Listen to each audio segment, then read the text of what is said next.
Well, welcome back to what is episode 22 of our Ironsworn campaign with Flink and Firefly and I. How you doing today? I'm doing all right. How are you doing? I'm Oh, getting there. I'm waking up. I'm becoming a person.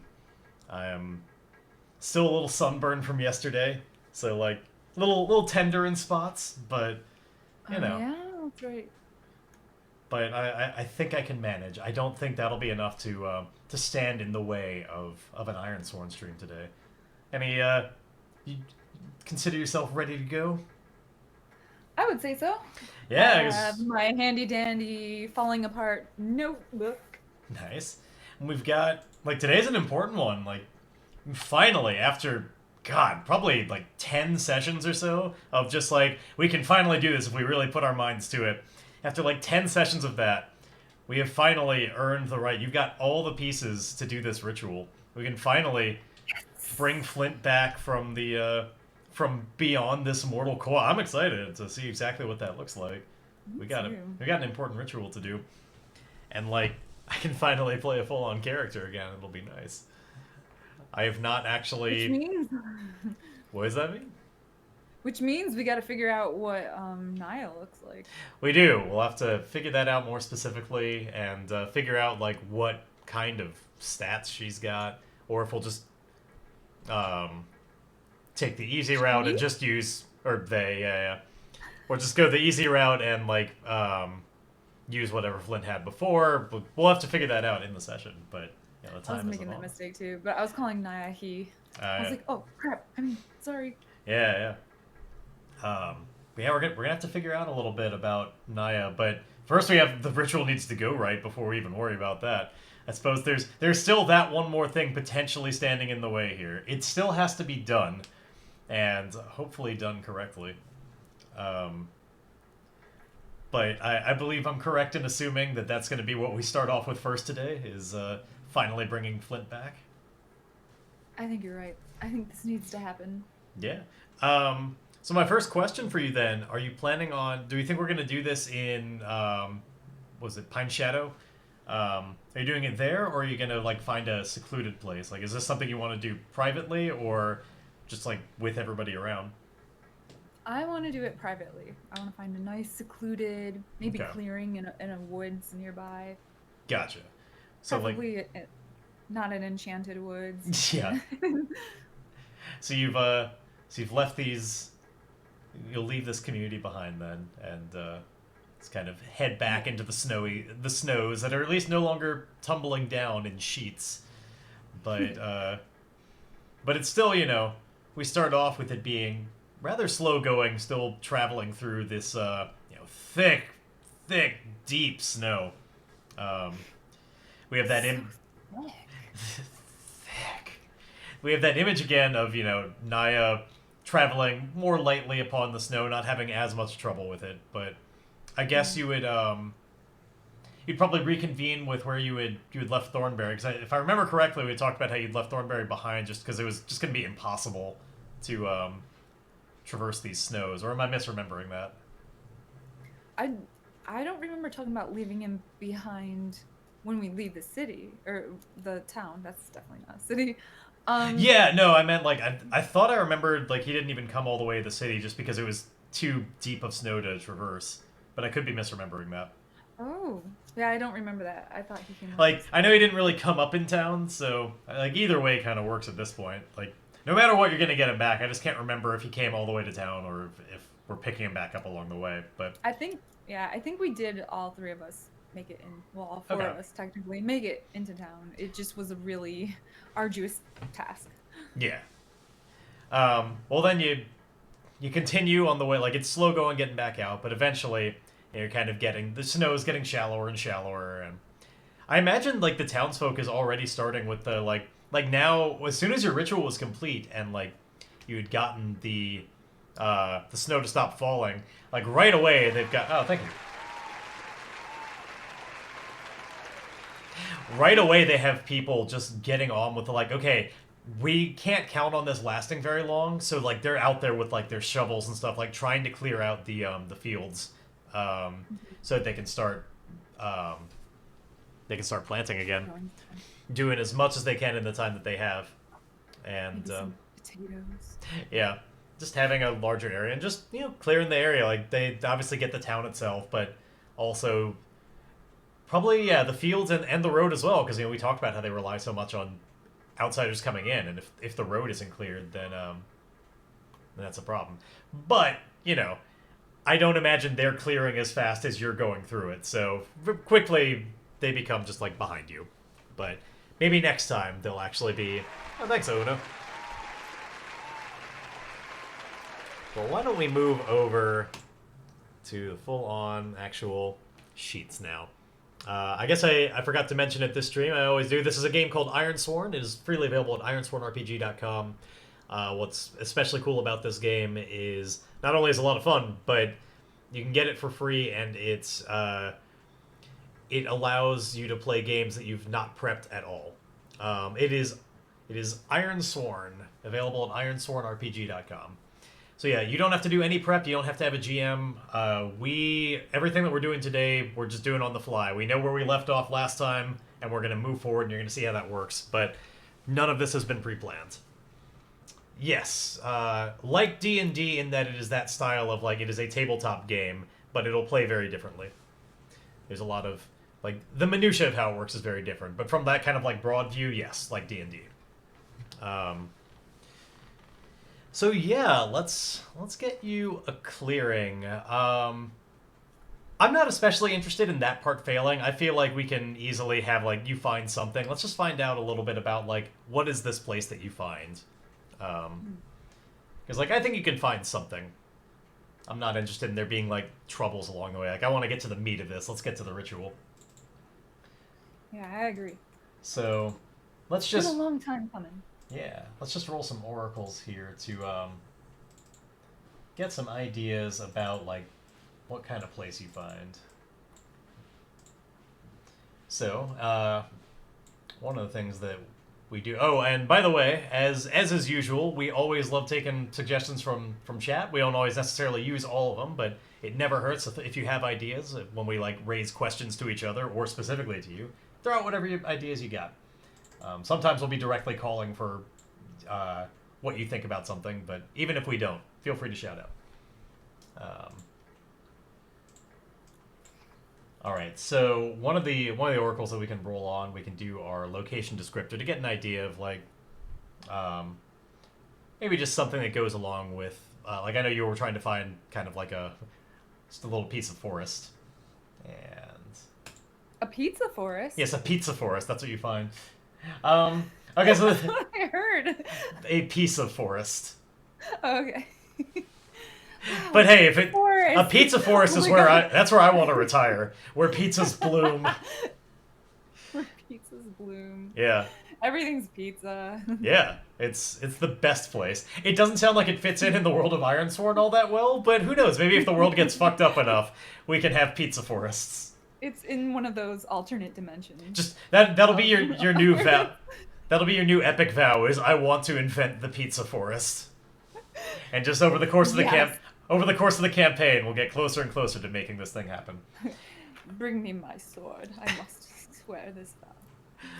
I am Papa John, and I will invent the pizza forest. Either that, or I'm Little Caesar, or anyway. I'm Papa John of the House of Domino.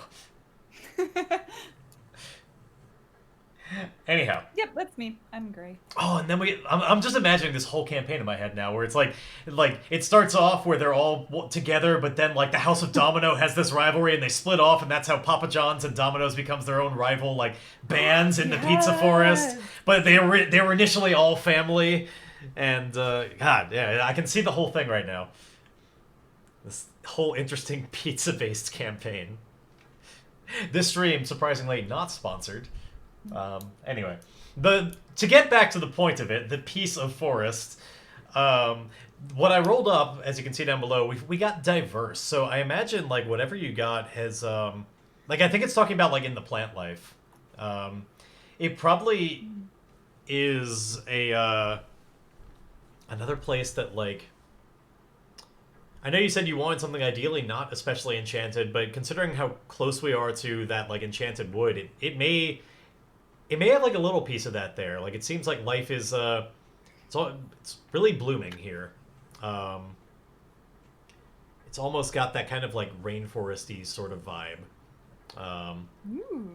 I think where we've got it's. I think this is the way that this one, as you like continue down the road, um, you find like a. I think the difference between this one and that last forest though is like it is actually really small and self-contained though. Like I think surprisingly So, so considering like what it's like. I almost imagine it. It's almost like a little like desert oasis kind of thing where like we have just kind of this snowy area and then like out of nowhere over like I don't know. If you were to draw it in a circle, I imagine it being like oh, the radius of it being like 100 feet or something. Like it's tiny, but it is this little spot is so completely just chock full of like a rainforest of just like life everywhere.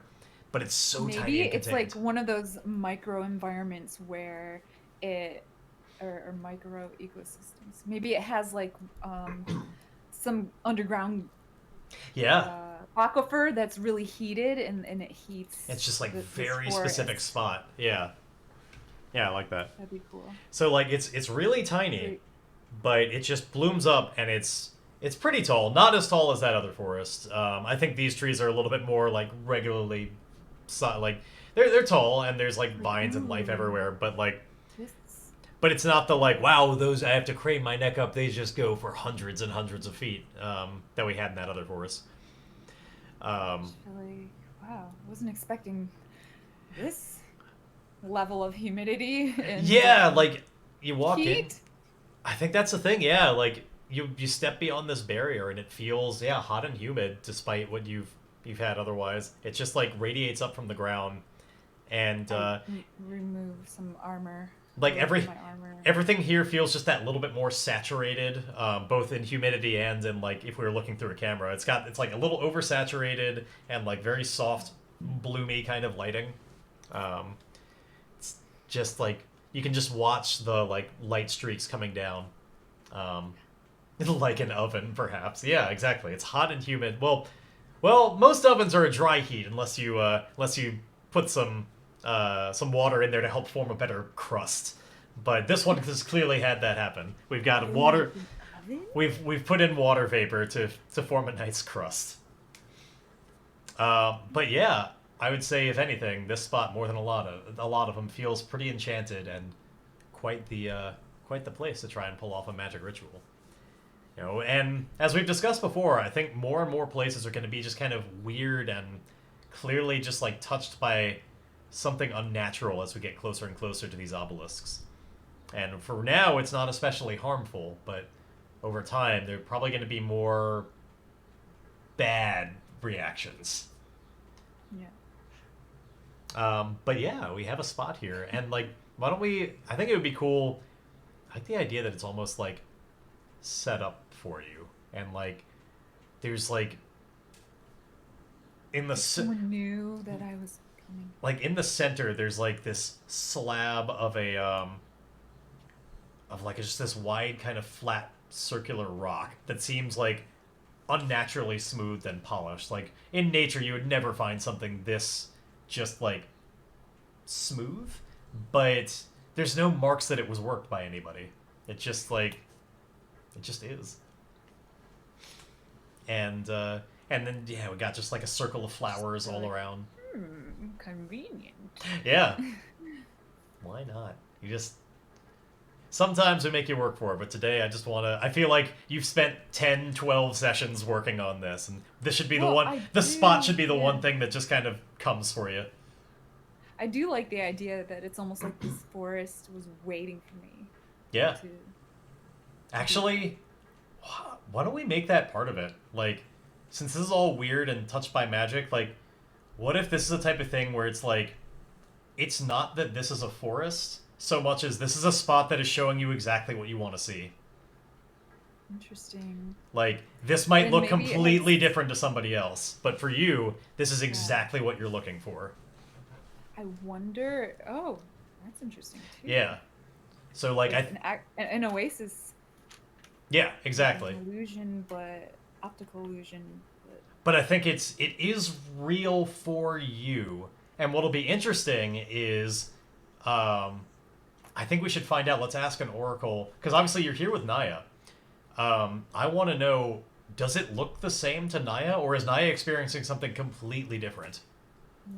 So this would be the first thing that I'd throw out. Chat if you have any ideas. But one of the things we're going to do is we're going to ask the oracle. We're basically just going to roll a percentage chance to find out. We're going to ask some yes or no questions, and the dice are going to tell us the answer to that. I'm going to need your help to set the rating on this. So the question we're going to ask is, does Naya see the same thing as you? Like, as long as you're all in together, do you see the same thing, or is it just completely individual? So the question is, does Naya see the same thing? And I need to know, do you think it's just like 50-50 chance, or like almost certain, likely, 50-50, unlikely, or small chance? Like, honestly, I go towards the default of just like, I don't have a horse in this race, really. I think it's just 50-50. Yeah, I think it's 50-50 as well. Yeah, so let's just find out. All right. So the question again, does Naya see the same thing as you? And the answer is yes. Okay, so for whatever reason, maybe it's just because you're completely in tune with what each, like, you're just looking for the same thing right now. Maybe it's because it just kind of, like, works on a more of a group level and, like, it kind of figures out between you all. Like, for whatever reason, you both seem to be seeing the same thing. But I think as players, we understand that somebody else who came here later, or even you coming here later at a different time, could see something completely different. But I don't think we have any reason to know that in character just yet. Maybe that'll be something you can find out. It might get the feeling that it is. Maybe it even has that same kind of glow as the obelisks in a way. Like certain plants, or maybe just the overall forest has a obelisk-y kind of glow. Like some of the things here are just making that same color of light. And it's all over. Interesting. All right, and but you have your slab and your solitude here, like, because it's what you're looking for. It's it's kind of like if anybody here has seen the movie Sphere or read the novels, like it's that same thing where like the sphere makes, or like whatever you're thinking about, it makes it real. It's that sort of thing. Oh yeah, I think I saw that. Yeah, I saw it in theaters a long time ago. It was pretty fun. I read the book and it's also really good.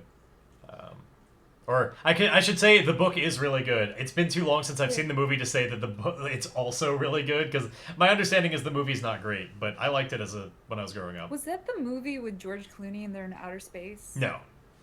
Or, no, this is all it's an underwater thing. Oh, okay. Oh wait, yeah, I think I've seen something. It's called Sphere, and it's a Michael Crichton novel. I see. Anyhow, going on so many tangents today. You can call me Jester, or Jay is usually what I go by. Either one of those. Just Jay, just the one letter. Anyhow, you have your slab.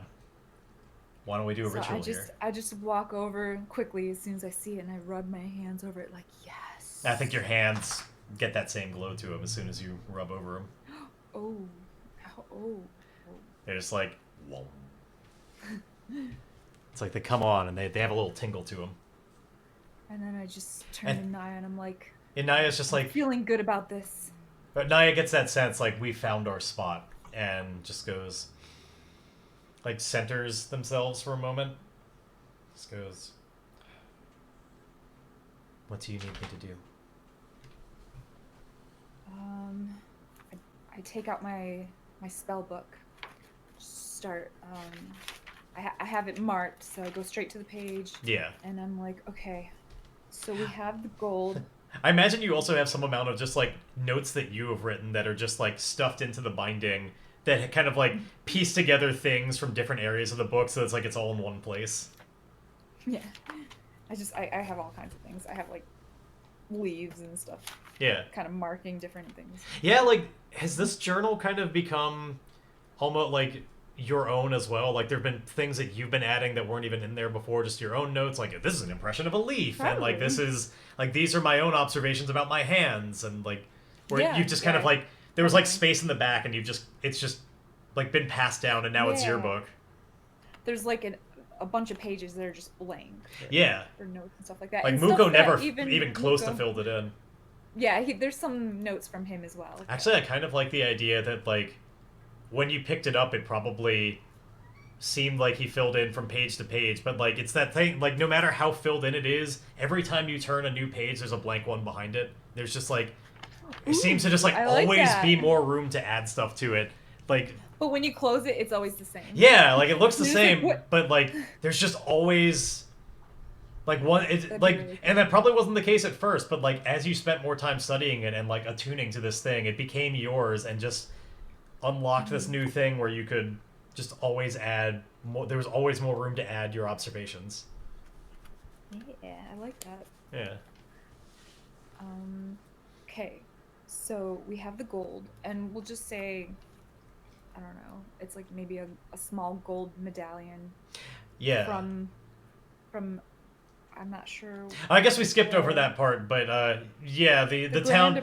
We talked about how the town was totally going to give you, like, what you did was well worth that medallion. They're going to give you all the things. Like, we skipped over it happening, but the town gave her the gold and the blood of one of their beasts of burden. That just happened. I can't remember if we mentioned it on stream. I know we talked about it afterwards that, like, she's good now. But we kind of skipped over that part. Okay. Should we have it just be like actual blood? I think they could have. Like, I didn't take a beast because I was worried about that. I didn't want to take like full animal with me and be like. No, I think since you just need the blood of it, like they could have properly, like, yeah, they did the slaughter and have kept the meat for themselves, which, you know, they need it. If you didn't need that, they weren't going to volunteer it, and now they've prepared like some kind of flask, or like they gave you something that has it inside. And yes, I do have a character where actually this ritual is to try and bring them back. He kind of died, sort of, like, ish. He was sort of dead, and we've been working to finally bring him back to life. So that's what's in progress right now. I just say to Flint, oh, I don't have my necklace. Wait, this might be the last time I'll need to wear my necklace. I have to go get it. Oh, yeah. I thought you meant out of character you didn't, or in character you didn't have it. I was like, wait, why do you not have your necklace? Did I forget somebody stole it from you or something? But yes, I have a character named Flint who right now resides as a little mote of light inside a glass bottle on a necklace she has. Some weird shit happened to him, and she's been carrying him around this whole time. We're finally going to restore that to a body. The body of Naya. Alright, show us this necklace of yours. Sorry, I feel better with my necklace. Yeah. Show it off. Okay. So, Flint, just pretend this is a vial, like a small little glass vial. Yeah. And there's a soul in it. And the soul is represented as this tiny little speck of light. It would probably fit on, like, the head of just, like, a needle. It's just a little pinprick, but it clearly glows, and it's, like, in the middle of this vial, just floating, not really moving around, I don't imagine, all that much. It's just kind of always in the center, just this pinprick of light. There have been 22, this is session 22, so it's going to be hard to do that, but you can always catch up on YouTube later. I imagine you'll mostly be able to follow along, even without all the context. We'll let you know what you need to know. For now, just she's helping bring my character back to life is all you really need to know. So yeah, so I just say, Flint, I hope you're ready. I've been waiting for this for so long. I think it's going to be weird to finally truly touch the physical world again, but I'm eager for this. Now, as we remember, when we talked about what this ritual what happens with it, we mentioned how, like, one of the main things that has to happen is, like, you're using this blood and gold and the moth musk to make a kind of, like, almost like a paint that needs to be specially prepared, and then there's, like, words you have to say and specific symbols that you have to make in various spots on Naya's body. It's this long process of, like, it's very symbolic and representing kind of like the, you know, places where energy flows and what different parts of the body, their connection to this more spiritual world, and it's all the chakras and that sort of stuff. They each have their own specific symbol, and Okay, so Naya's laying on this slab, and I'm painting all these symbols. yeah, exactly. Um, so I think we can represent all of this process in in one role. We're just going to see like how does the ritual go. We're not going to be like, okay, here's how the painting goes, and here's how the chanting goes, and all like it's all going to be one process. But I'm painting and chanting, and then I stop in the middle. I'm like, I'm sorry if this tickles Naya. I'm sorry. I just continue painting. and to recall, like there's a for those in the audience who aren't aware, Naya is an elf, and the elves go around like they don't wear clothes. So this is being done. She's like just completely, or they're just completely naked on a slab. It's very like probably has almost a clinical look to it to a modern eye right now. All right, well, have a good night. Yeah. Good night, Aono. Well, let's do that roll then to find out like how does this ritual go. Only thing I want to check in on before you do it. One thing that we should note is that your momentum right now is indeed 1. So there's not going to be any ability to rely on that. It's all just going to be all in the roll. There's no way momentum is going to help you here. But it would also take a while of prep to really get it to a place where it would help you. So yeah. I think as before, this is going to be a wits roll.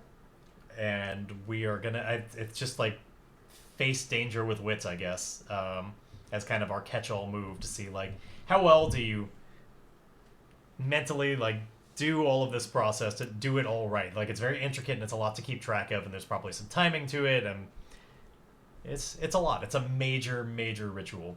And there's some amount of endurance, too. You're, like, you gotta keep it as probably, like, hours. No small feat to bring a soul back to this world.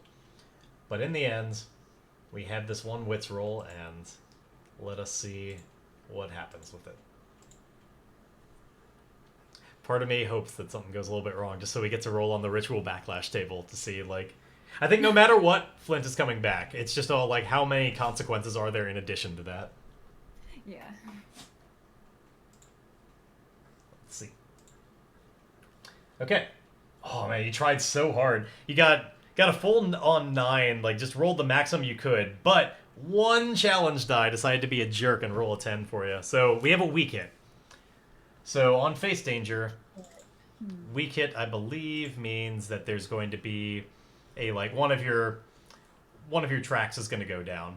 So you succeed, but you face a troublesome cost. Choose one. Yeah, you either lose momentum, you're hurt in the process, you endure stress in the process, or you lose some supply.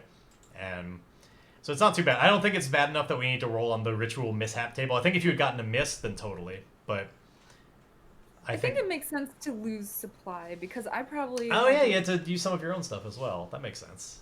Yeah, I lose supply more than I expected. Maybe... There's probably some things that just didn't work the first time as well. Like, you had to kind of, like, start over. It's like, no, this is no good. And maybe I had some torches and the fire was dying. Oh, yeah, you had to keep them going. Longer than I expected. Yeah, I get that. Maybe I ran out of Flint or whatever it was to start. Oh, you're not out of Flint. And au contraire. Yeah, you have more Flint than ever. Yeah, so we talked about, we had determined before, yeah, the ritual is overall a success. It just, yeah, it costs you more of the supply. We talked about before how Naya would not die, but we never determined, because you weren't certain as a character, what would happen, like what that meant. We knew that it wasn't a full-on sacrifice of life, but we don't know why that is. If that's that there's... Like, the two that seem most likely are either they're both sharing this body now, and, like, have some amount of control. I like that idea. Or there's been, like, a body switch, or, like, and so now Naya's in the mode of light, like, not... Oh, that would suck. It would. But I feel like we should determine which of those two happens. I can't think of any others that make sense that are like, Naya doesn't die, but Um, you know, Yeah. those are the only two things that really make sense to me. So one of the other ways that we can use an oracle is we are encouraged to say which one is more likely. Yeah, we wait. One is likely and the other one is not, and then we roll between the two. So I think it's indeed more. I'd put the likely one as that they both have to share the body now. That it's just like, because you're not like, there's no part of the ritual where you like, jab a knife into Naya or something, or like otherwise like extract Naya out symbolically or anything. Like we've never determined that. So I think it's more likely that there's just like an addition now and they have to share this. Which I imagine could create quite a bit of conflict. Yeah, exactly. Like you never know when exactly that'll come up. So let's roll on that oracle to determine. Okay, so one of these is likely. So are they sharing the body? If this is yes, then yes. If it's not, then it's the other option where they are. They've been kind of switched, and now Naya is inside the bottle. Oh, despite it being likely, it is the other result. So it has been a switch. Flint now has Naya's body, but there's a process during this ritual where you indeed see, like, there's a... Like, Naya gasps out a breath, and, like, their mouth opens, and then you see a same kind of, like, speck of light starts escaping from the mouth. And, while Flint's little speck, there's probably a part where you had like opened up the bottle on the necklace so that it could come out, and so like while it's coming out of the bottle, this gasp happens, and they move past each other and trade spots, and then the like all on its own, the vial kind of like seals itself back up, while Flint's little mote goes fully inside the body. And I'm just watching this happen, like, what? Oh, right, I got this. Yeah. So it becomes clear as it happens. They become switched. But then, Flint in Naya's body, I guess we can now more comfortably say his, since, like, while he may be in a body that is genderless to human eyes, the person inside certainly believes himself to be he. So this body now is Flint and is back to he. So Flint's eyes, looking very different than before, they open up, and I feel like there's this thing where like you can immediately tell even before he like says anything or does anything, like there's just something about like the way his face is carried, like you can, like, even though everything looks the same, in a way, like it's not the same person. You can tell, like the eyes look they look the same, but they're obviously not. Like they're just like they're lilted a little bit differently, or like the just resting expression is a little bit different. Like there's all these little tiny signs that like there's a different person in there. A little bit more of a gruff one. But we should take this opportunity to figure out now, like, let me move over to Flint's character page here. We need to figure out what this means. Voice change? I think it would have to just be, like, physically, yeah, like, I don't think, actually, I don't know, let's find out. Like, this is magic and all. Like, is it somehow, like, Flint's voice inside this body? Because, like, obviously Naya would be talking with their own voice inside the vial, so, like, is it somehow, like, inside an elf body, but it's still Flint's voice? Let's see. I don't know, it's 50-50 on that. I want to say that's likely. Or you think it's likely that it's Flint's voice? Yeah, because I would be hearing that. Yeah. That does make sense. Okay, sure. So it'd be weird if there were two. Yeah, they both sound like Naya. Like, I get it physically, but, it's magic, so. Yeah. So here we go. So we have likely that on this question, is it Flint's voice inside of Naya's body? Yes. Okay. Okay. So it will be Flint's voice. So that'll also make it very clear that it's worked. So I'm just staring, and I'm like, Flint?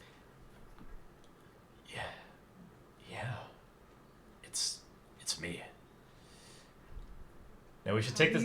How do you feel? Oh, right. We should take this opportunity to figure out, now that Flint has a body again, what does this mean for Flint's character sheet? Oh, okay, a few things, by the way, that we forgot to move over.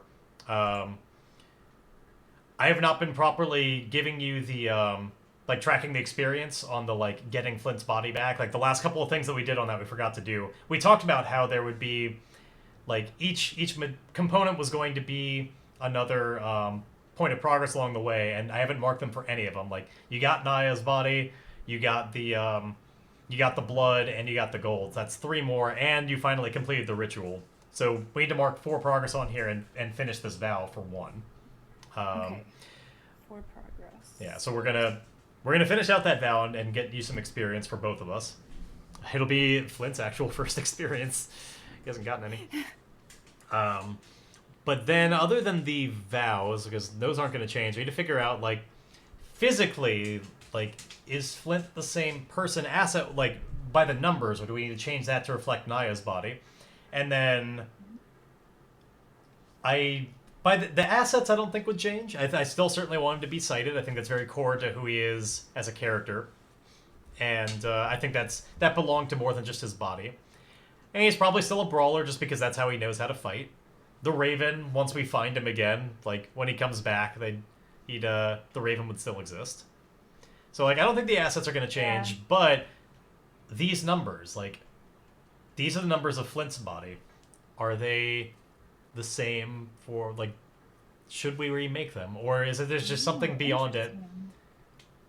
Like, I don't really mind either way. Like, obviously, for simplicity's sake, we could just roll with the same numbers and just be like that. There's just something beyond the body itself. Like, either just they happen to have basically the same stats, or just something takes over and his essence just kind of colors what we get. But, like, do you feel strongly either way on it? No, I don't feel strongly either way. I think we should just keep it the same then, just to save time. Because I don't really feel strongly either. Like, we'll just go with Flint. He would still have that muscle memory. Plus, it would get weird into like, okay, sure, his body is different, but mentally it's the same mind. So do we change his wits or his shadow? Like, I think it would be easier to keep that all the time. Exactly. It avoids some weird questions like that. So we're gonna keep them the same for whatever reason. And let's finish out this vow. So yeah, we talked about how we were now sharing this one down here. It started off as just Flint's vow on his own. And I had just forgotten to mark progress along the way as we hit different milestones. Because we had already discussed what those things were going to be. I don't know why I'm going through this process. I'm about to clear it again, but it's important. Get them all correct. Yeah. Make everything properly represented before we roll on this. And finally, this one is not just a hash. It is a fully marked progress. Okay. So let's fulfill this iron vow. Because you joined in on it. I will find a new body and rejoin the physical world. I think we can clearly show that there's nothing more we can do to make that vow any more complete. It is time to see what happens. And dole out experience appropriately. So, there's going to be fulfill your vow. I guess technically I was the one who swore it, so I'll fulfill it. Like in terms of making the roll. And then we'll both benefit from it. Which vow? The I will find a new body and rejoin the physical world. Like, I was the one who swore it to begin with, and then we just we rolled you into it later, since you were clearly helping with it, and it very much became your quest as well. Yeah, I was gonna say I thought I swore that vow as well.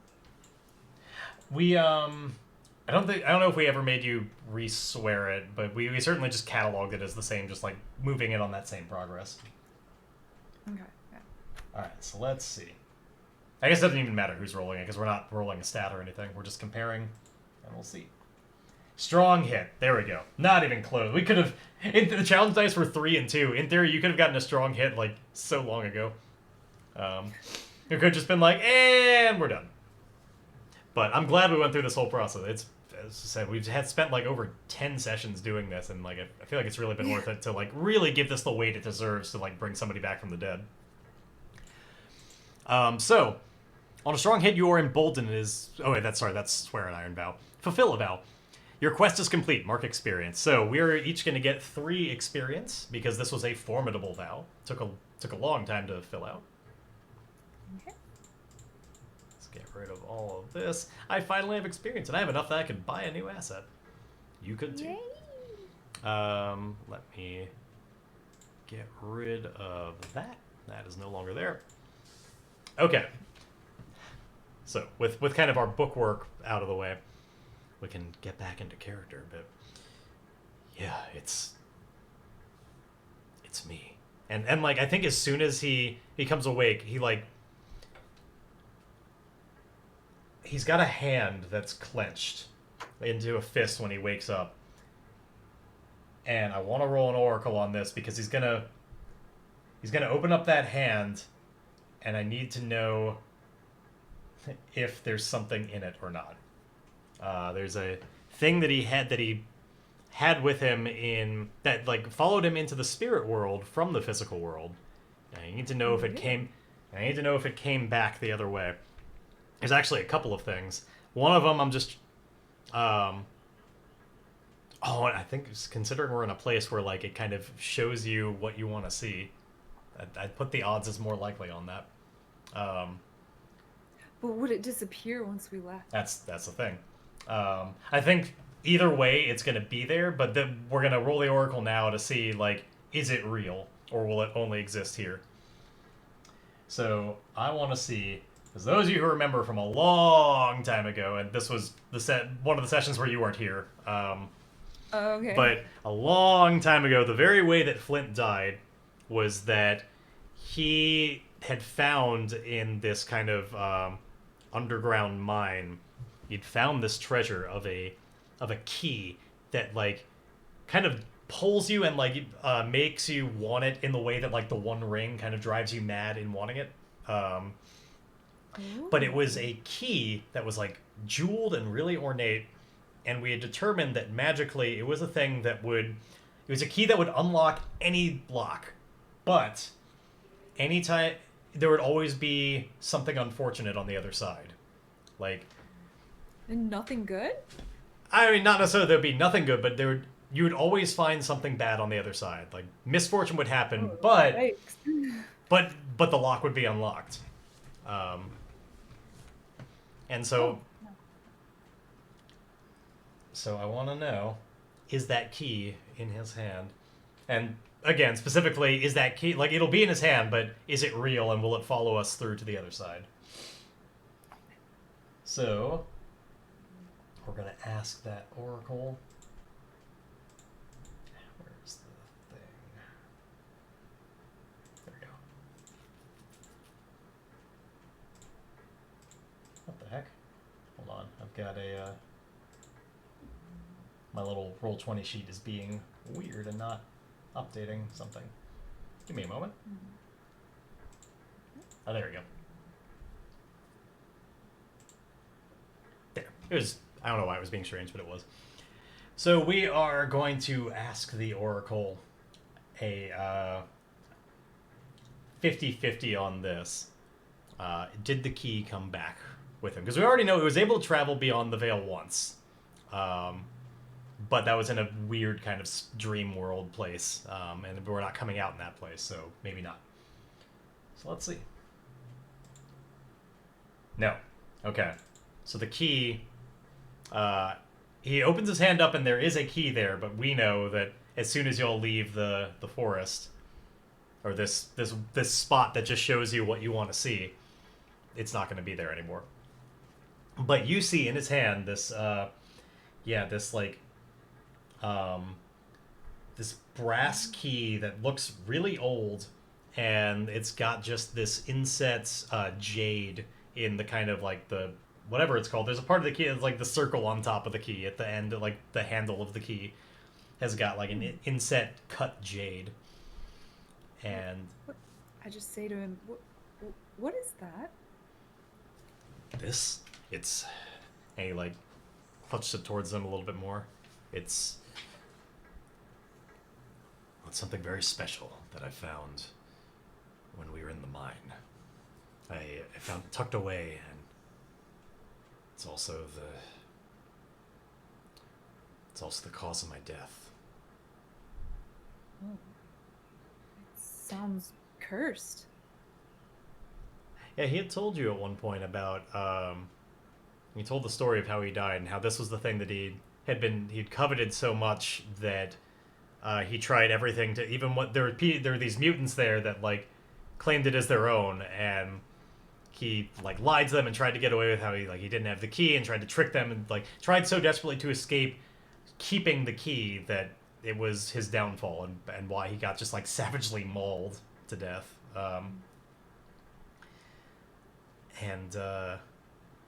Yeah, it's also, you could say that it comes with some very strange side effects, but in a way, I love it. It's hard to describe. I need this key so much that it's followed me beyond the bounds of our world twice now.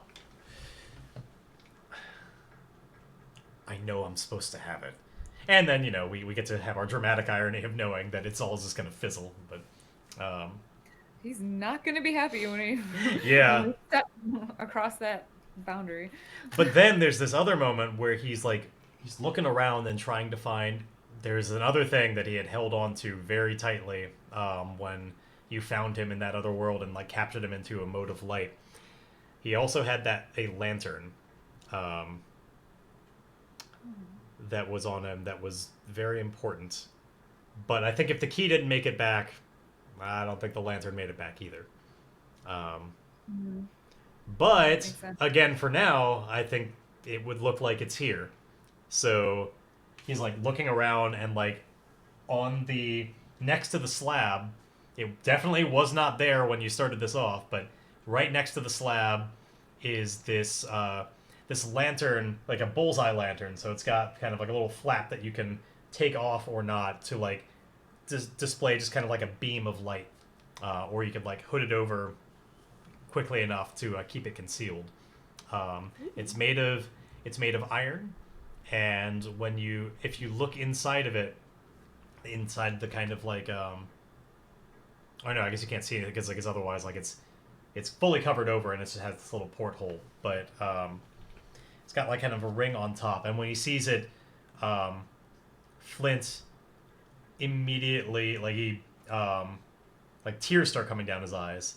Just goes, oh, thank God. I was worried for a moment.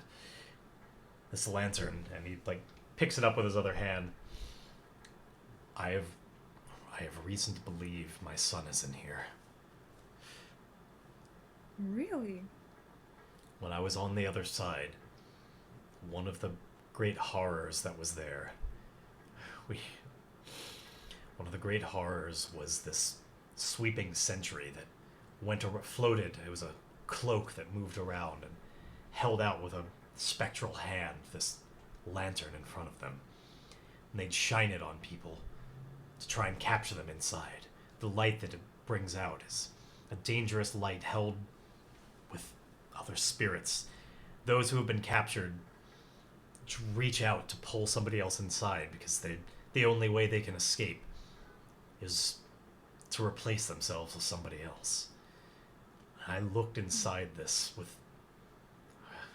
my gaze penetrated it, and I saw something all too familiar. I felt him in here. I don't know how to get him out, but I know he's here.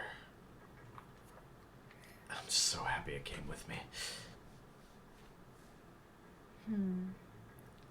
Do we get the sense that if we leave the forest, like, are we aware that if we leave, we'll lose I these don't. objects? I don't think so yet, and I also think that we should find out. Like, are they really truly real here, or do they just seem like it? Like, I've been getting the impression that they're illusions basically.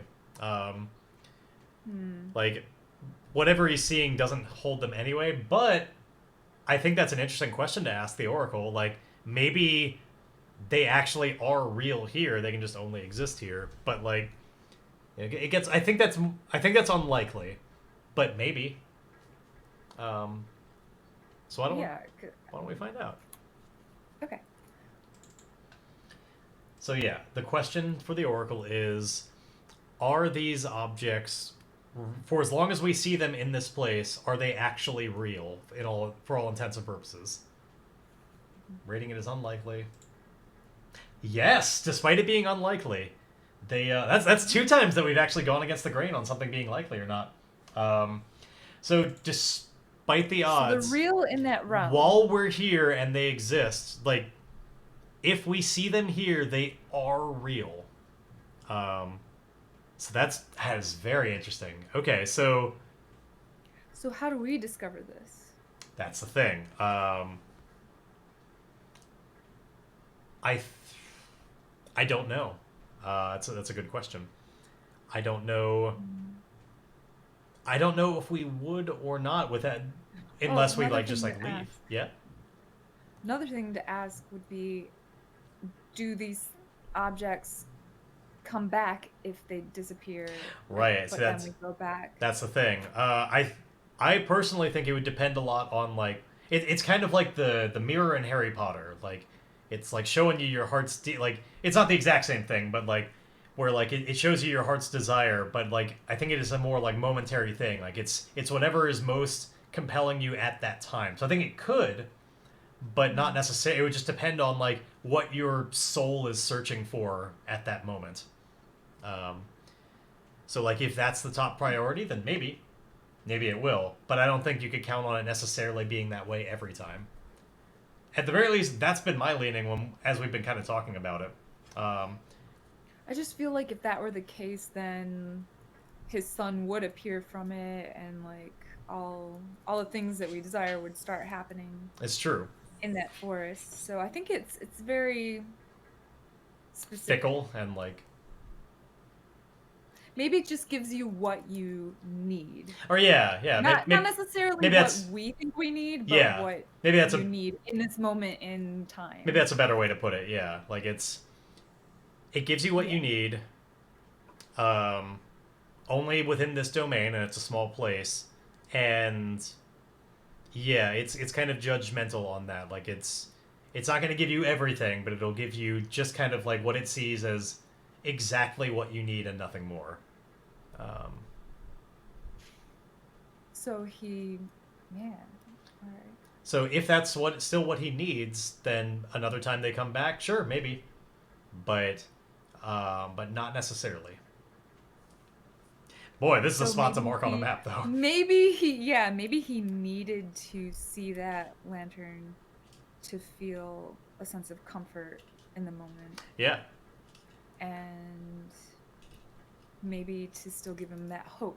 Exactly, like that there's have his son back. And similarly, like needed to see the key because he needed that reminder of kind of like the hubris and like what his mistake was. Also, I forgot a couple of things.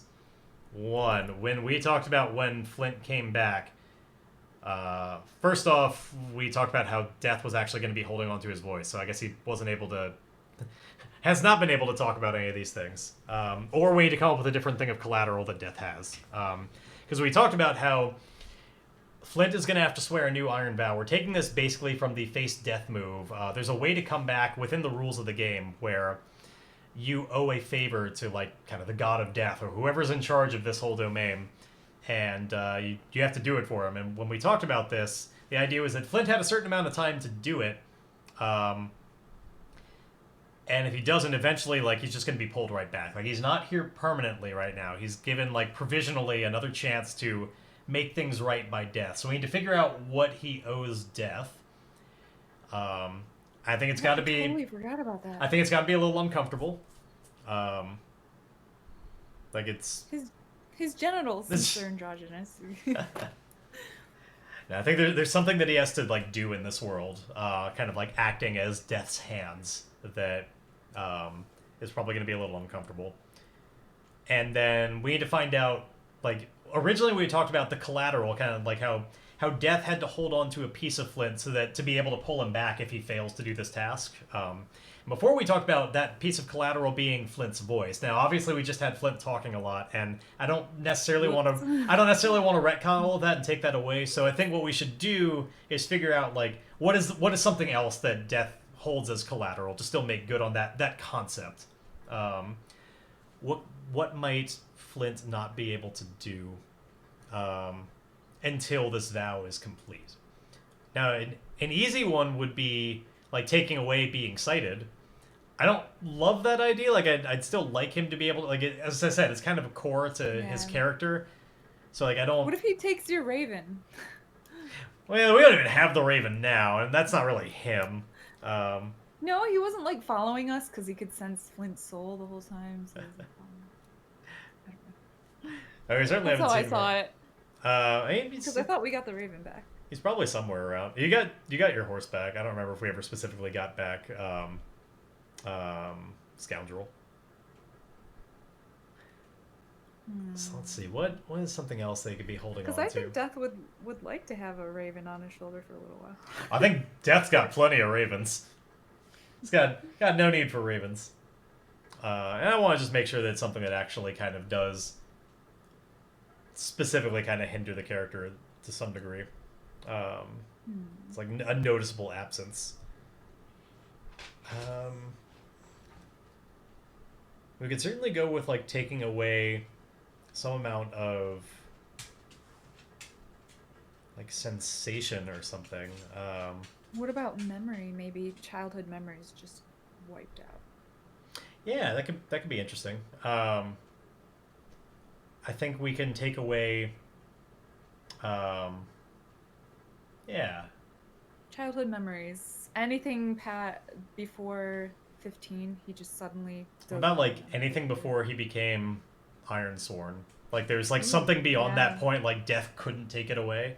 Like, it was probably trying to take away all of his memory, but in the same way that Iron kind of thwarts Faye, like, swearing on Iron, there was something specific in that moment that was, like, really poignant that, like, is protecting any memories that go beyond that because he is bound to Iron.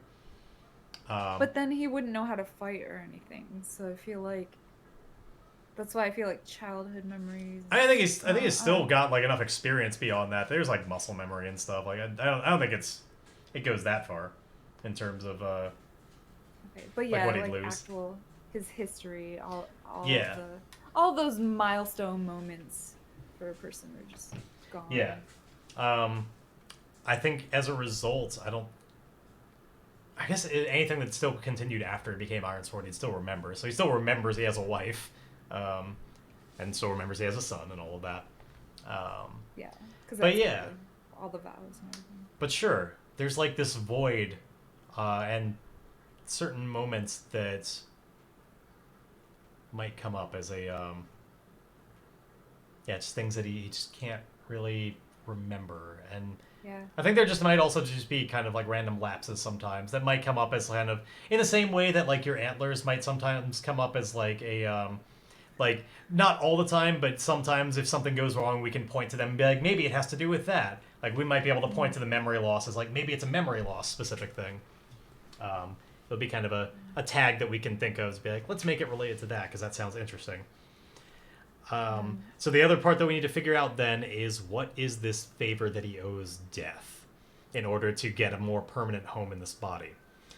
And I think this seems like a great opportunity to roll some like action and theme and potentially like character goal.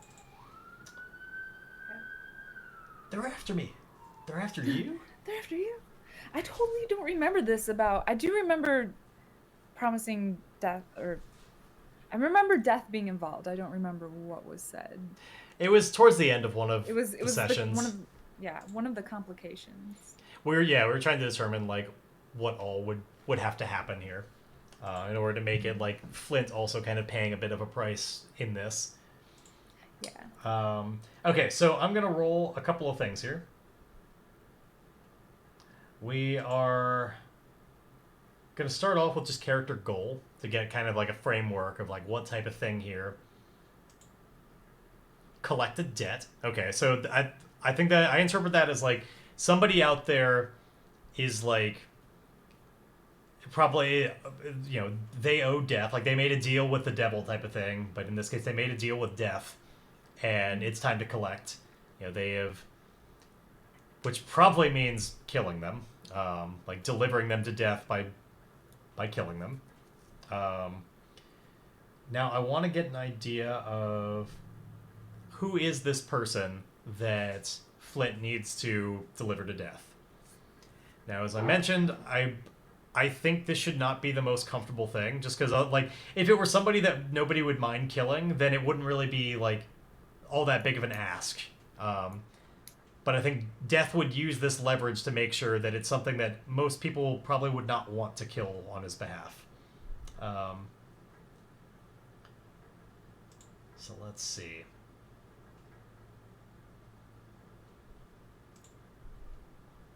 Alright, it's a bandit, but for some reason, a bandit that, like, probably more in the Robin Hood kind of sense. Like, clearly a good person who's doing this for the benefit of many. And we need to figure out, like, okay, first off, what's their name? Eos. That's a cool name. So there's this person Eos that Flint is now like contracted that if he does not kill him in a certain amount of time, that it's his own soul is now forfeit, and there'll be no more deals. No amount of clapping will bring him back. And so I want to know, like, what did Eos do to be so indebted to Death? Like, what did he get out of it? Like, obviously, like, he made some kind of a deal. But what did he get in return that's now finally time to pay up? Why don't we do some like action and theme on that to get an idea of what did he need to make this bargain for? Create and vengeance. Okay, so obviously, like, it makes sense. There's probably some amount of killing on his own. Like there was a vengeance that needed to happen. He probably lost somebody close to him, and it was a person in... Oh, okay, I'm starting to get a picture in my head here. I imagine... What if Eos, this bandit, did basically the equivalent of, like, regicide? Like, they... if we're going full Robin Hood with this, where they're, like, stealing from King John and, like, delivering to people, like, they probably had this long-standing beef with, like, the leader of this place, of a place. There was kind of more or less the equivalent of a king somewhere that Eos knew he could not take on his own. Like, the king had too strong of an army or something. Like, there was just... there's too many forces in the way. It was not going to happen. But he made this deal with Death to be able to, like, make it through all of that to cut down this king. And he ultimately has wound up, like, taking his place. And now has kind of an army of his own. And, we're in kind of a... Wait, what does this have to do with Flint? I'm so confused. This is what Flint owes to Death.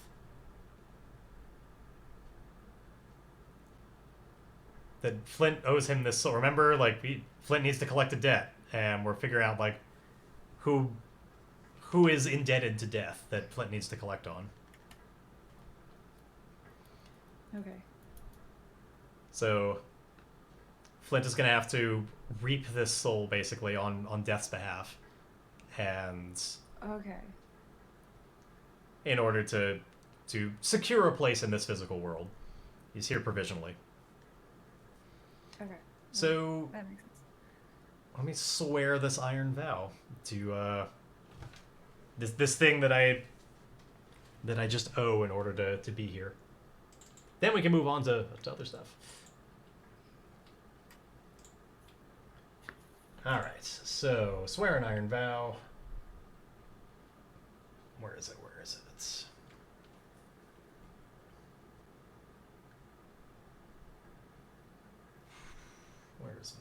quest moves. There we go. Swear an iron vow. With heart. Complication. No shit, this is a complication. Oh.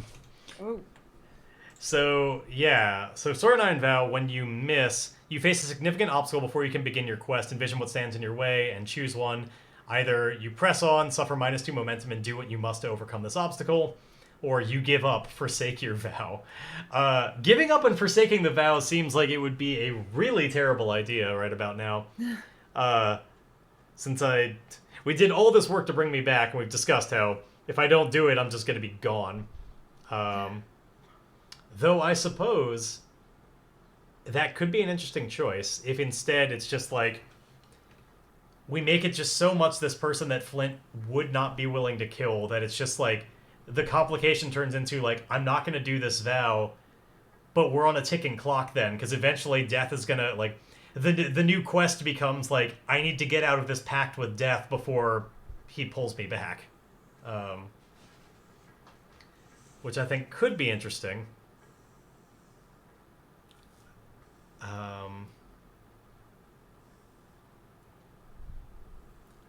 But I honestly don't really have too much of a leaning on it. I think either way... Yeah, because it's so complicated to begin with. Exactly. It's like complication on your complication, and it's just like...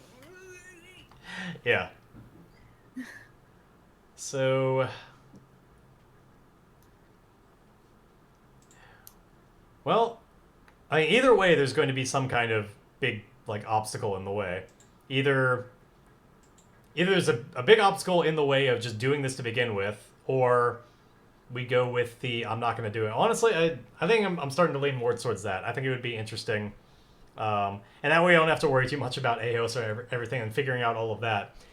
We can just have it be like, for whatever reason, this is somebody that, Flint searches that piece of his soul that he has back and cannot find it in him to actually go through with it. Like, the deal is made, but he's just like, I like the idea of like this is like it's like a child or something, like somehow. Oh. And he's just like, I won't do that. He's recognizing it himself, like, that child is worth more than I am. Because there's like some vision like Flint gets in order to bring back like the relevant information he is given to be able to do the quest. So he knows who this person is, even though they've never met. Like, he understands them, and he's just like, as you know, part of bringing me back involved having to get that power from Death himself. That he had to grant me this temporary life, and that I only have it as long as I am doing a job for him. Well, he made that job clear to me, and it involves killing a young idealistic boy that I could not possibly do. They do not deserve it, and I will not do it. But that means my time here is limited unless we can find a way to break this contract with death. And I don't even begin to know how to do that. How much time are we talking, Flint? I don't know. Let's find out. I don't know. Let me roll an oracle. Yeah. I have to roll an oracle. Let's see. Because I think Flint would know. I think that there's like... He may not be able to put it to exact words, but I imagine, like, in the back of his mind, in a way that he can almost see, there's always this image, there's like an hourglass with sand that's falling. And, like, I think he has an awareness at any time of, like, how much time is left. But I think we should find out as players, so that we can make it make sense in the story, how much time is that? So, let's ask that oracle. It's always so handy. I don't know why it does not want to let me do it as when I do it on Flint's character sheet, but whatever, doesn't matter. Alright. let's do it the way we've done it before. Does this... I think it is likely that he has at least a month to do this. So, let's ask that question. Does Flint have at least a month to... before, like, the contract is just incomplete and he'll be pulled back into death? No. God damn it, this is a day for going against things being likely. I would have... That's, like, really no time at all. Yeah. Considering... Clearly, Death is not fucking around on this. Just like, you will do this. If you do not, you're going back. Those are the rules. But how long has it been since that vow? Well, this is something that happens as he's coming back, basically. Like, it is... You come back, and now you are tasked with this thing. Okay. Yeah. So, like, I have less than a month from here. So probably a matter of weeks. Well, shit, Flint. I don't know exactly, but watching the way these sands are falling, it can't be more than a few weeks. You can see sands? When I focus, they're there. There's ever this... The sight. The gifted sight. Yeah, exactly. Like, it's part of how I... It's like overlaid on... It's in my heads-up display. Okay. No, I can... Yeah, like RoboCop or exactly. Like, I imagine it's just like in the corner. It's got kind of an interesting animation, and then every once in a while it does a little shake to it, and little pulsate. Like every 100th grain of sand, there's like a little like bing, little light that comes up. I just get really solemn because I'm just like, I thought we would have time to celebrate you being back in a body, but I'm afraid that's not the case. Good news. Before we move on, though, I do need to... Like, if I'm forsaking this vow, that is specifically a move I have to do, so I need to see what happens. Okay. Let me forsake this vow.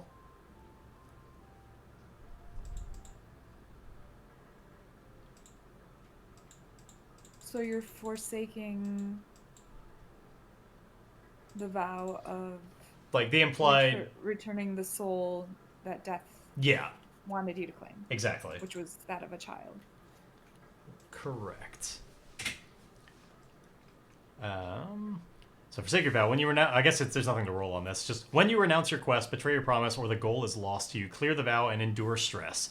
You must suffer... You suffer spirit equal to... Or minus spirit equal to the rank of your quest.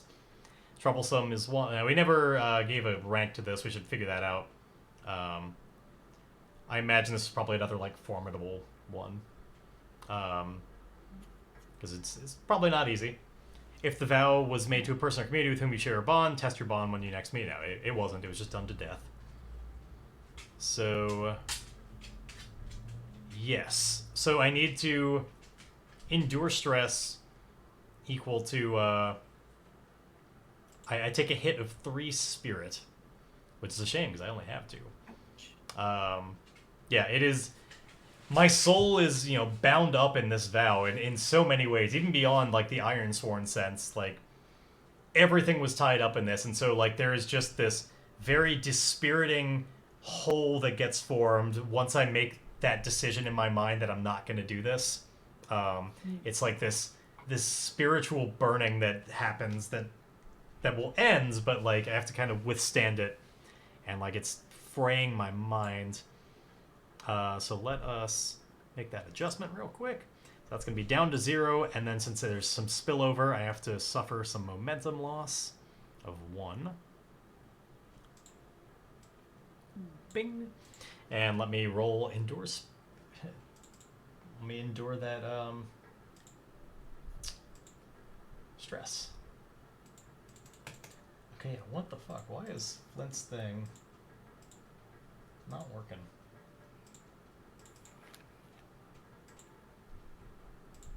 Just want to endure stress. Welcome back to a body. Yeah, isn't it nice? All right, so my heart is bigger than my spirit, so I'm gonna be rolling that. And I miss. Oh shit. So yeah, this is gonna be a dark beginning What? for Flint because, all right. So on a miss, also suffer -1 momentum, so I'll lose that as well. And if I'm at 0 spirit, which I am, you must mark shaken or corrupted if currently unmarked, or roll on the following table. So Shaken or corrupted? it's kind of like how you can be wounded or maimed. Now I am not currently shaken, so I don't have to mark corrupted. So I'm just gonna take shaken. It's gonna lower my maximum momentum. You know, but it is something that can be healed over time. It's not a permanent thing. Let me make these proper adjustments. So lose 1 more momentum. I need to set my maximum momentum 1 lower. So that is now, I can only get up to 9, and my reset is at +1 instead of +2.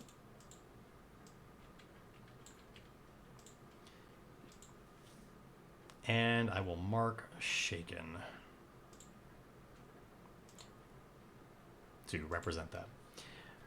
So yeah, Flint, I think we should interpret that like literally right now. So like he says this to you about how he's not going to do it, and then like just doubles over in that moment. It's like, Flint. And, like doesn't respond for a bit and starts just like literally shaking. Like his just hand is like he's supporting himself on this slab, and it's just like it's shaking so hard right now. Like it looks like somebody that would that's just like freezing to death. I put my hand on his back. It's just like I suppose actually he's probably also freezing to death because he's in a naked body. Or I guess he's not here because we're inside that place. But yeah, yeah, he probably experiences that differently as well. Yeah. But yeah, just starts utterly shaking terribly and like hyperventilating as like everything hits him that like the clock is running. He's made this decision, and like obviously on some level or not, like his soul knows it, and death probably knows it. Like he's on the clock again, and has no idea how he's going to possibly get around this. I'm trying to understand this.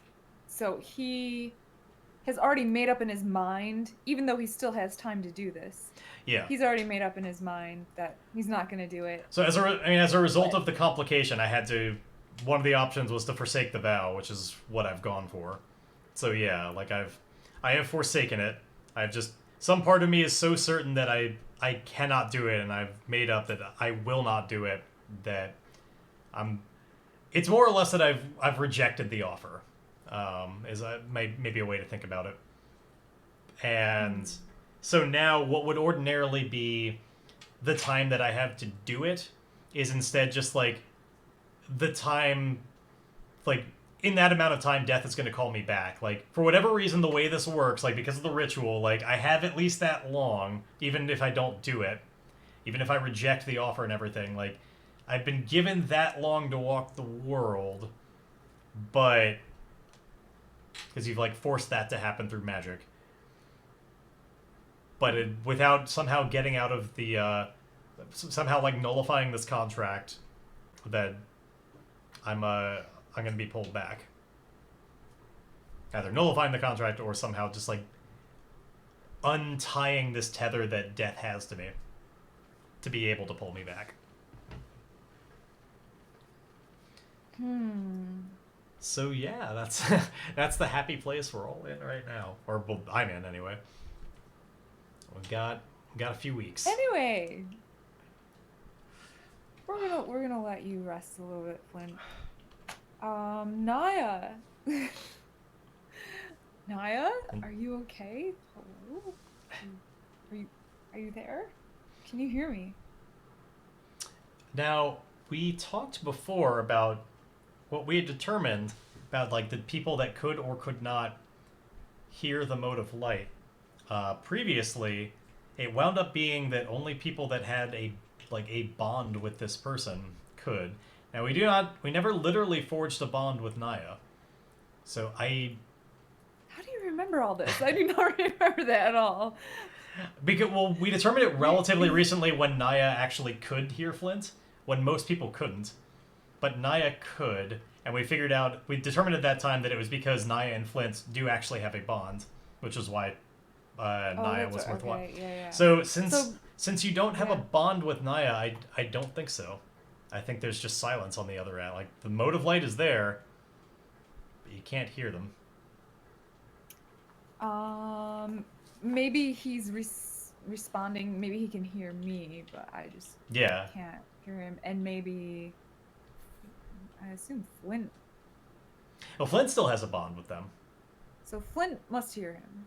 I mean, although Flint's not wearing the necklace, though. Oh, I didn't know he had to wear it. I thought he just... Yeah. Yeah, so nobody hears anything at the moment. I feel like we'd be close enough where he could hear it, though. But, Flint, I can't hear him. I'm gonna give you this necklace because I know you had a bond with him. And I think you'll get better use out of this than I will. Alright. Flint will happily put that on. It's kind of like this comfort, and yeah, Flint tests that out, and like still just lips kind of quivering, and Naya, I can't begin to express my gratitude for what you've done. You've truly made good on a debt that I never felt that you truly owed to begin with, but you are a creature of your absolute word, and we should all strive to be even a fraction of that. And I think Naya says, or do you want to do Naya? I just want to be like, sure. Naya. I don't even know. I think Naya would just be in a bit of shock right now. Yeah. Because of the state that they're in. And it's all very weird. Flint. Oh. Where am I? I don't know. There's not really a where to it exactly. You'll find in time that a lot of things like that they don't really exist there, really. You just are. And you continue to be there, but I don't know how else to put it. I don't know if I can endure this state of being for long. Is this going to be permanent? And Flint's like shaking again a little bit. Just like, not for me. But and he turns to you, Gray, and says, Gray, I assume you encountered Naya back at the fortress. I did. Maybe it would be right to just return them to the elves.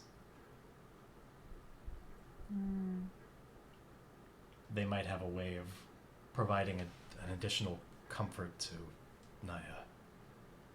Or I think that would be wise. Or at least somehow returning Naya to just be part of the forest. It might provide a comfort. Yeah. I will take this journey on my own since I think it'll create some confusion with them seeing Naya's body, but somebody else there. Even though they are aware of the ritual and what took place, but I think I'll just return the necklace quickly on my own. Tell them that the deed is done and ask that they take Naya's soul. Yeah. I'm sure they have something that they'll do with that. To, if nothing else, just like release it to a better state. I think Naya would probably say to Flint, since you're bringing them back, to take the pipes that allow you to travel through the forest without it shifting around you. Because it would be like Naya's, or now Flint's body would have it. I thought I returned that, like, after I... Yeah, exactly. So you should take it back, like, so that you can make the journey. No, I was saying I thought I already gave back the flute thing after I visited the Wisp Queen. Yeah, but it was like, Naya's. So Naya would have it. Oh. I didn't think of that. Yeah. I didn't think it would be on his possession. I thought he would have like kept it somewhere. I thought it was like a sacred thing that he kept with him. But like not on him, like in his home or something. But we could do that. Yeah, I think Naya has it, and they would say to Okay. So yeah, Flint communicates it to you. Like, here, Naya. I told you, like, there's, I don't know where exactly it's going, whether that's on another necklace or what, but maybe it's like a what's like a bracelet thing. I think Naya just says to Flint, could you also return the flute? It's a sacred thing to my people, and it'll certainly help you get there. Exactly. Though I suppose it would not help you get back then. Well, yeah. But he gives this back to you, and so then we're to part ways then, for a moment. Seems like, but can't thank you enough for giving this gift to Flint. Well, Flint is the one saying that. Oh, sorry. I'm so confused right now. Can we just do the journey with the forest with one roll? Oh yeah, returning the necklace. I think easily enough since you have the necklace. I feel like we didn't go that far. I mean, we went far enough to get to another full-on milestone on the road to the obelisk. Where's your raven? We'll send these gifts on your raven. We could potentially do that. It's a good question. This would be a what's his name? Rascal. Yeah, Rascal. Take these. Flee. Yeah, potentially, as you described, maybe Rascal has been like following this whole time from a distance, and now that Flint is truly like here in a more real way, finally kind of like flies in from above and like perches on Flint's new body's shoulder, and like does a little like peck at the side of his face, just to, like in like kind of an affectionate kind of way, but just like pecks his jaw a little bit. It's like, he's like, I know you. Yeah, I should have known that I wouldn't be rid of you so easily. Stop it, you jerk, you little rascal. Hey, and like gives him a little like puts a little like breadcrumb on the ground or something. It's like, here, go eat that. Yeah, it's not a bad idea. Perhaps. And maybe Naya's people can help him. Yeah. Even though he's in what seems to be a permanent state. Yeah. So yeah, why don't we indeed have Rascal carry that carry the necklace and the flute to back to the people, and then we could like as a crow flies, that would probably, or as a raven flies, it would probably not be quite the same kind of journey, just because of it would be easier without having to like trudge through snow and stuff like that. Probably not take quite as long. Yeah. Exactly. Be a safer journey than what we took to get there. Anyway. And perhaps, since like, by kind of like a chain of bonds, like if it's Flint's raven and Flint is bonded to Naya, perhaps Naya can can kind of direct Rascal along the way so that he gets there. Oh yeah. To kind of make that all easy, and we don't have to really worry about it quite the same way. So, I assume the elves can talk to animals in some way. Yeah, I think by all just as like. I think with all of those things put together, it makes some sense that Rascal can do this with Naya's direction, and then we'll return to us. Farewell, Rascal. Yeah, get out of here. Happy flights. Happy flies. Get out of here, Rascal. Go on. And goodbye, Naya.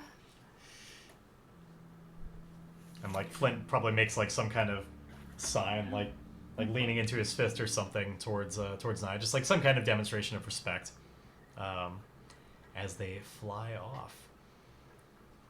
And yeah, I think all of that, I don't know if we even really need to roll for anything. Like, it all makes enough sense that it could work, and it's not directly involving our characters, and we don't have a vow on the line, like nothing there. So like, what that just happens. The one more thing. I just feel bad for Naya. Yeah.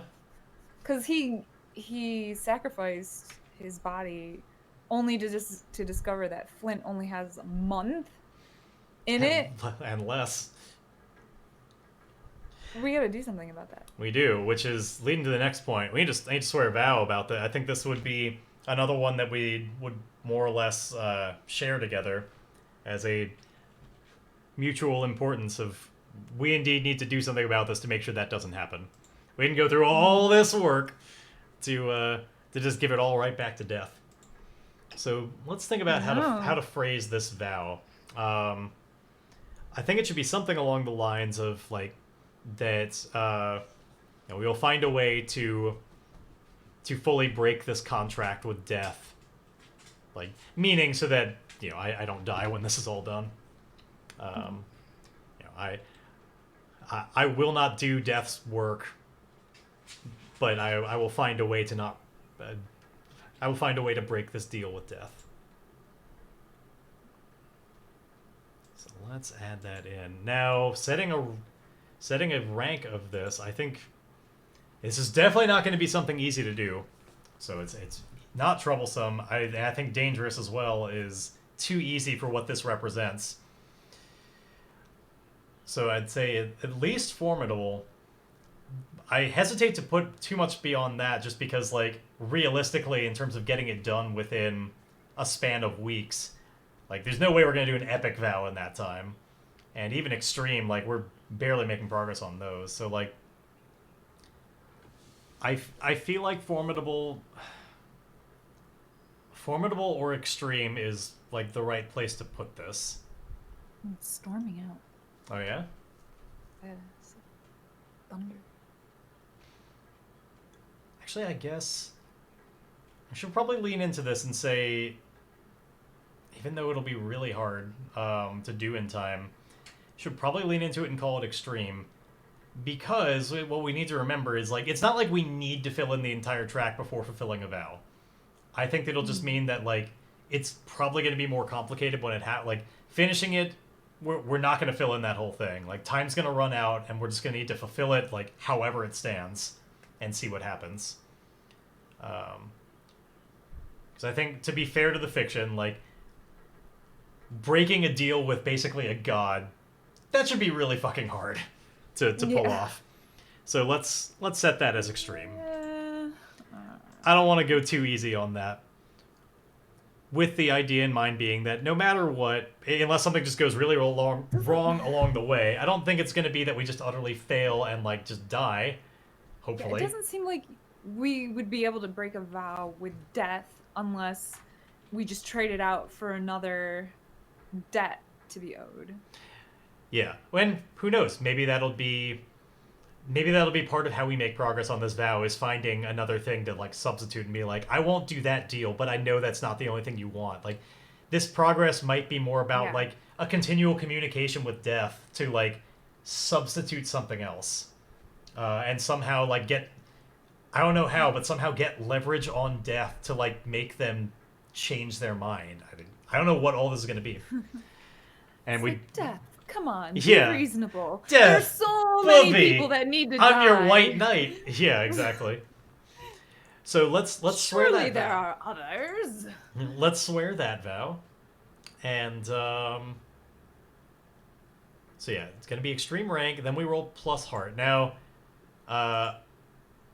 you have more heart than I do, but this does feel more like something I'd be swearing than you, just in terms of like more directly about kind of my soul on the line.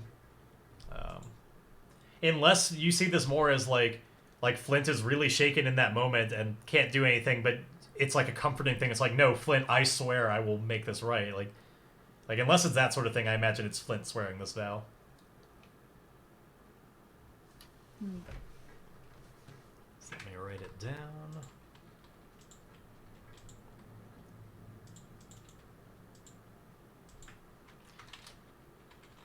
I will get out of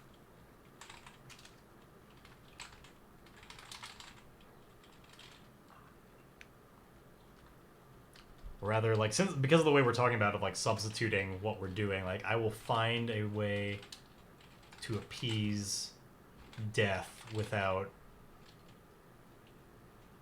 accepting the current deal. Or just without accepting the deal. Let me make sure, does that have enough room? It did not.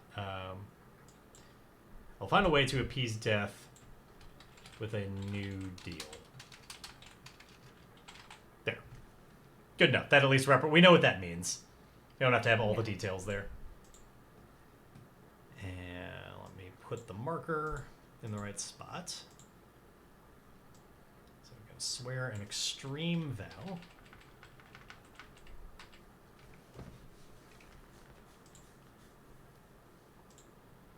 And let's see how this goes.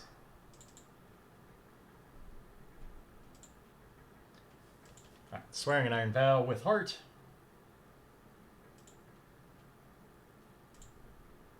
Okay. We have a weak hit. Good enough. Not.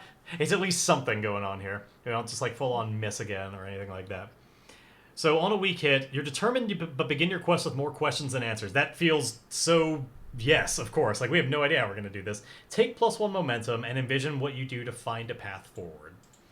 So, yeah, I think we've done some amount of that already just by talking this out.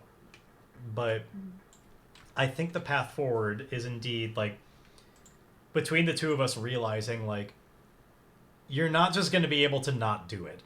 Or to not do anything. Like, there's just... You are but a man, and you are challenging a god here. But maybe there's a way to slide something else into that spot and kill someone else, or make another deal, find something else that's important to death, and do that.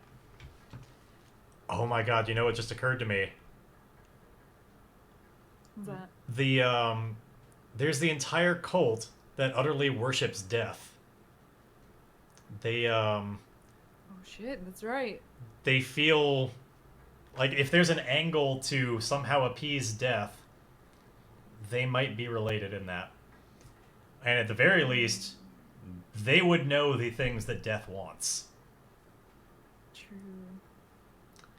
Thankfully, they don't know Flint. So yeah, what if there's a way forward through them to be like, we have to please death. Death must want things. Like, if death makes these deals, death has things that they want. And if we What was that moment like? I keep thinking about this. Sorry, I keep thinking about what that moment was even like for Flint when he encountered death. and they spoke. Yeah. It's an interesting question. What was that moment like? What is what does death look like to Flint? Um, I think death was probably cruel, and the entire time, death looked like Flint's son.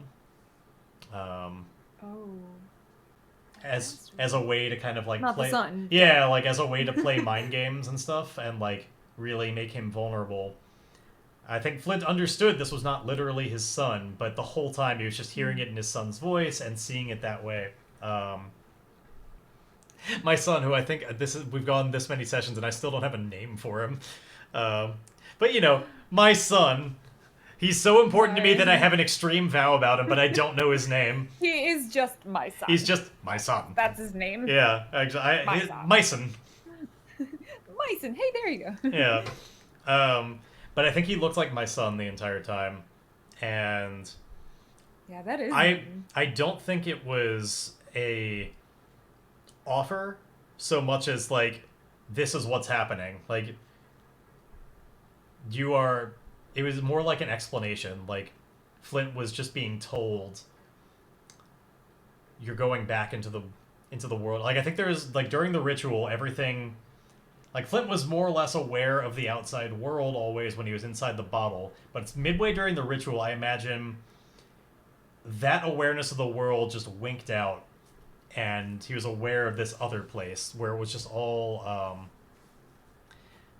just this, like, dark void with, like, imagine it like Stranger Things when 11 is kind of, like, reaching out, like, it's that kind of dark void with, like, the water everywhere.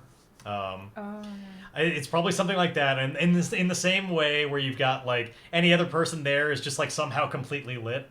So I imagine it's that sort of thing where like Flint temporarily had like the body that he imagined for him, like his old body was there, and Flint's son's body was there, and Flint was just like, I actually kind of imagine it like floating in that water, not able to move.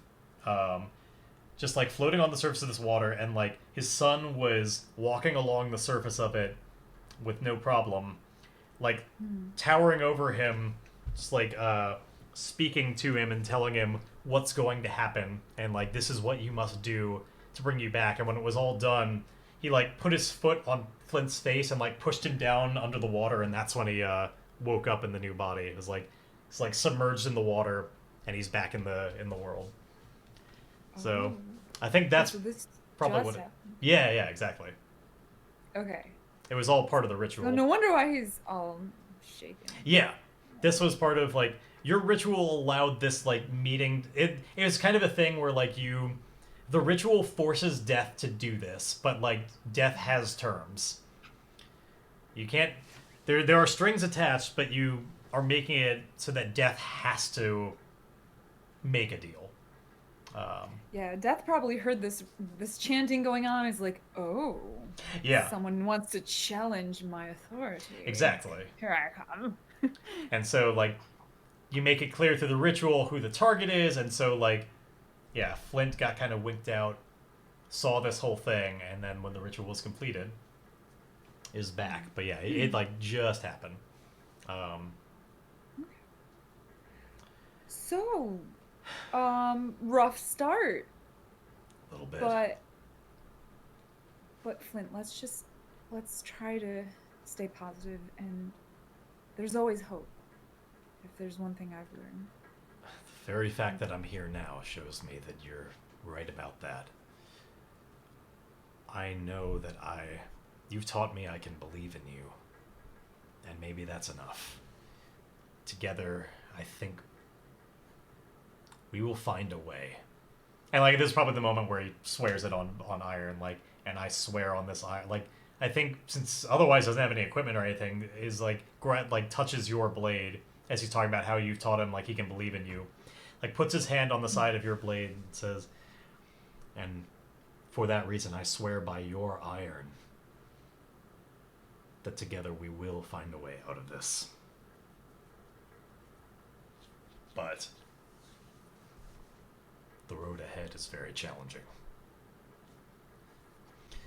Now, out of character, I want to remind that it sounds like this is probably going to be taking the forefront of like what we're focusing on, just to because there is a very ticking clock. In response to that, I should remind that we do also have a ticking clock on the the vow about getting to the obelisks, and how that is currently going up against the threat of the death cult. And we've already had kind of like the, as we take time, they will get more opportunities to advance their agenda. So I think it is likely that if we like fully focus on that for a time, they might get another opportunity or two to advance their agenda, just because we're not really tending to that vow, and that's mechanically sort of how it works. I've not done it so far while we've been focusing on this, because it didn't seem like it was taking that much time while you were like tooling around with the elves and all of that. But it's starting to get to that point where like it's been enough time on other agendas where I think we need to start considering giving them that opportunity as we move ahead. But we're also in a bit of an awkward spot here. We've got about 15 minutes left on our usual run time, but I feel like this is a really good spot to leave things. We've got a lot of questions about how to move forward, and I don't know, like, if you're up for it, I feel like that's kind of a good moment to go out on. We still have 15 minutes. I have so many questions for Flint. Oh, yeah? Oh, well, hey, if you want to, let's go for it. What do you got? I feel like I would be like, so, what's it like? What's it like being in an elf body? How do you like your flaps? I think there's those flying squirrel flaps. I think it's like as you're pointing things out, he's becoming aware of them. I mean, like, oh yeah, I it's all really new. It's like I didn't even notice until you drew my attention to it. Oh, but I like the idea of these flaps having like a thin layer of fur over the outer part, like the behind part. That could be cool. Much like a flying squirrel. Maybe that's how he was keeping kind of warm. Sure. When we're in the winter. Yeah. It's like as things get colder, the coat gets thicker. Yeah. It's like in the forest, it's not always there, because it wasn't really necessary. But as you go out into the cold, it just like it thickens up. But he's like, I couldn't poke him before because it was Naya, but now it's you, so. So that's just okay now. And like Flint becomes aware now of the fact that he's completely naked, and it's like, oh, dude, I've gotten used to it by now. Don't worry. Yeah, he's like, I'd like to do something about this. Well, it's your body now, so you get to do whatever you want with it. Like, obviously, you had some clothes type thing. I guess it was a horse blanket that we did before, but you had something that Naya used before. Yeah. I guess now you never have to make good on the whole being naked thing. Yeah, true. You'll never have to make good on that. That's right. Naya's not here to hold you to it anymore. About that. And it's not like you swore on iron to do it or anything, so. I feel like he said that too, just as right before. Oh yeah, how about like, and like in that moment, Flint is just like, yeah, Flint is just like, speaking of, actually, he like has a cocky smile to his face. I heard you owe Naya a favor in that regard. And like embarrassedly, he's just like, he's like. Gets really embarrassed because I'm not holding you to it. That's not what I meant. Good. Yeah, I just kind of give him a stern look, like. He's like, I didn't mean in front of. I'm just fucking with you. I didn't mean it. Don't cancel me. I think we can safely assume that promise is off the hook for me. You didn't make it to me, so. But yeah, it's like, yeah, to be honest, these little flaps, they're, I think like when Flint's in the body, like he has an elf body, but he's not an elf. So like in that way that like Naya would have gracefully been able to kind of like walk easily through the thick snow. Like Flint can't do that anymore, and like he wouldn't like he's got like he's like heavier. Like he despite having the same body, like he can't glide on it. Like there's things that just don't work because it's just he doesn't have the essence of an elf inside. I've been trying to find an image to kind of portray Naya, and I'm still struggling. I've been searching. Oh yeah. And I think I'm just gonna have to draw it. You should draw what I'm envisioning. Yeah, show us what you come up with. That goes for you all too. If you have images of Naya or any of the characters of a flying squirrel elf. Yeah, a flying squirrel naked elf. Have at it with no observable genitals. An androgynous flying squirrel. Yes, that is very important. It'd be cool to see what people can do. Yeah, exactly. But yeah, oh, you know what we should actually probably go out on is the idea of like we need to find out as we're leaving this place the stuff that disappears. Oh yeah. Yeah. So we're probably like packing stuff up, and maybe you indeed give that like horse blanket again, just so that Flint doesn't freeze to death. Something to wear before, and he's like talking about like as he's putting it on, like definitely gonna have to find a place to get some more reasonable clothing. This thing's itchy as all hell. But sure we'll find you something. But he's like, well, they're like walking out together, and he's got the lantern in one hand, and the key in another, and clutching. Yeah, tightly clutching it. My precious. And then we like walk outside of the bounds of this weird kind of grove, and the fingers like clutch all the tighter because there's nothing that, like, he was holding it tightly around a thing that's no longer there, and like the fist closes more, and he's like, wait, what? No. Great, wait, what happened? And like what? We're like seeing the and like the lantern then is also fading out, and he's like desperately like, no, it can't. Son, and we need a name for this moment. God damn it! It's not okay for him to just be like, my son. Myson. I'm getting him a goddamn name right now. Okay, I'm rolling an Iron Lander name. What is the goddamn name of my son? Adon. Okay, cool. We have a name. Oh, hey. Aiden. No. It's just like knees in the snow, and yeah, just utterly. Sounds like that would be his son's name. Just like utterly weeping. No. Just collapse. Just looking on, completely helpless. Collapse there in the snow, and like the camera just like pulls back, and we see the world is a wide, lonely place. And with the oasis off to the side. Exactly. And perhaps that is a more striking image for us to go out on. So all sorts of questions about what's going to happen next, and we've got this new, like, it's the thing I love about this game where, like, sure, it really sucked to get a complication in that moment, but it adds such an interesting twist of, like, we're not taking that vow, and now we got this whole other thing to have to contend with. Yeah, Death always wants to dip his hands in dealings. The world of the Ironlanders is not an easy one, but it sure is an interesting one. And if all of you would like to dip your toes in it to find out what the world, how it treats you, like, maybe it's less cruel, maybe you're less cruel on yourself, maybe the dice just like you more, but it is a game where you can play it wholly without preparation, like this entire session was. We had no idea where this was going to go. You don't even have to have another player. You can play it by yourself. So it's a fantastic game for solo play, for co-op play like this, or you can even do it completely traditionally with a DM in a group. It's possible. You can do it traditionally, and it is available for free at ironswornrpg.com. Highly recommend you check it out, and please tell us about the adventures that you have if you do. And of course, this being session 22, if you've not seen all the context up until this point and you want to know, how did they get here? There is a link to my YouTube down below. You can easily find the playlist that has currently all 21 episodes, but soon enough this one will be added to it. And yeah, please be here in the future. It's a great fun, and please tell us about adventures that you have Blink, tell us about what else we can find on your channel, because you run your own thing over there.